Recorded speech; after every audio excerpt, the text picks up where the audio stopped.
Assalamualaikum warahmatullahi wabarakatuh. Alhamdulillahirabbil alamin. Wa bihi nasta'in wa ala umuri dunya waddin.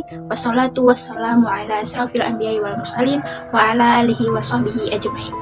Amma ba'du.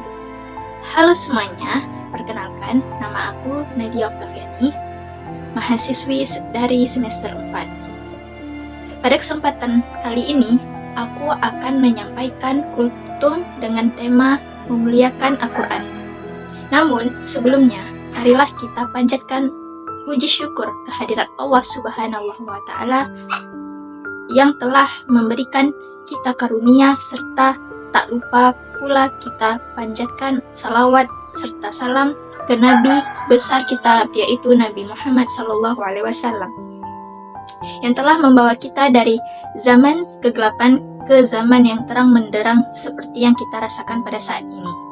Teman-temanku yang saya cintai, tentunya kita semua mengetahui bahwa Al-Quran merupakan salah satu dari berbagai banyaknya mukjizat Nabi Muhammad SAW.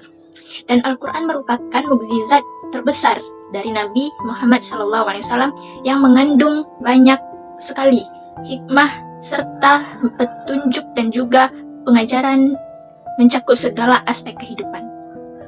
Bahkan konsep kehidupan yang terbaik, ketinggian serta kekuatannya juga melebihi gunung.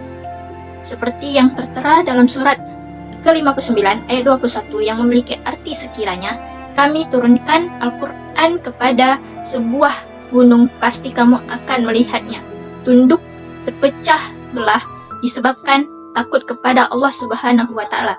Dan perumpamaan-perumpamaan itu kami buat untuk manusia agar mereka berpikir. Dari arti ayat tersebut tentunya kita mengetahui bahwa kita sebagai umat muslim dan juga sebagai manusia yang telah diturunkan ayat-ayat suci Al-Quran oleh Allah Subhanahu wa Ta'ala seharusnya dapat patuh serta taat kepada Allah Subhanahu wa Ta'ala.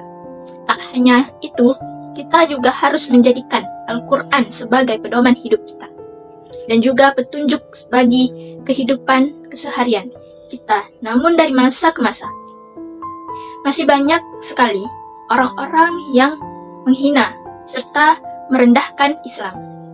Bahkan Al-Quran serta Nabi Muhammad SAW menjadi salah satu objek penghinaan mereka, seperti contohnya pada masa Rasulullah SAW, di mana seorang Musailamah Al-Kadzab merupakan tokoh kafir di Mekah yang mengaku menjadi seorang nabi serta memasukkan Al-Quran dari pengakuan dia sebagai nabi dan juga membuat Al-Quran yang palsu. Tentunya itu sangat menghina Islam. Enggak cuma di zaman Rasulullah doang, tapi juga di zaman-zaman modern seperti saat ini semakin banyak orang-orang yang bermunculan serta orang-orang yang menghina Al-Quran dan juga mengakui sebagai nabi, salah satu contohnya. Itu seperti orang Surabaya yang menginjak-injak Al-Quran. Bahkan dia memviralkan di media sosial.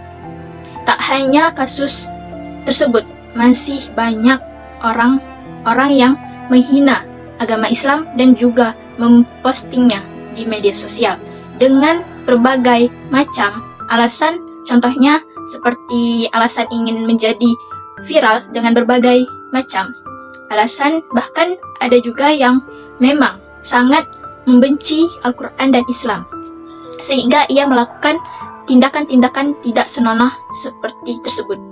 Perlu kita yakini juga bahwa pada zaman Nabi Muhammad SAW atau zaman Rasulullah SAW masih hidup umat muslim merupakan umat yang sangat berwibawa karena mereka menjadikan Al-Quran sebagai nilai-nilai kehidupan yang tidak terseberangan tentunya dengan Al-Quran. Mereka menafsirkan Al-Quran dengan perilaku dari berbagai lini kehidupan.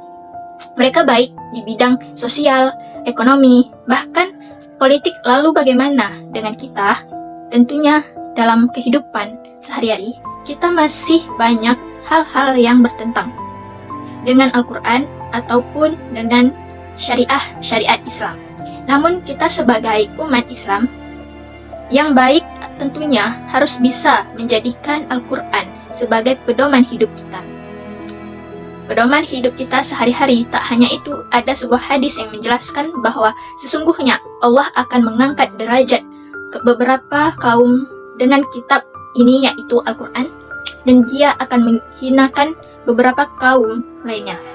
Dengan kitab Al-Quran ini, dari hadis riwayat Muslim, dari hadis tersebut kita dapat mengetahui bahwa Allah akan mengangkat derajat kemuliaan orang-orang yang membaca, mengkaji, serta mengimplementasikan Al-Quran dalam kehidupannya.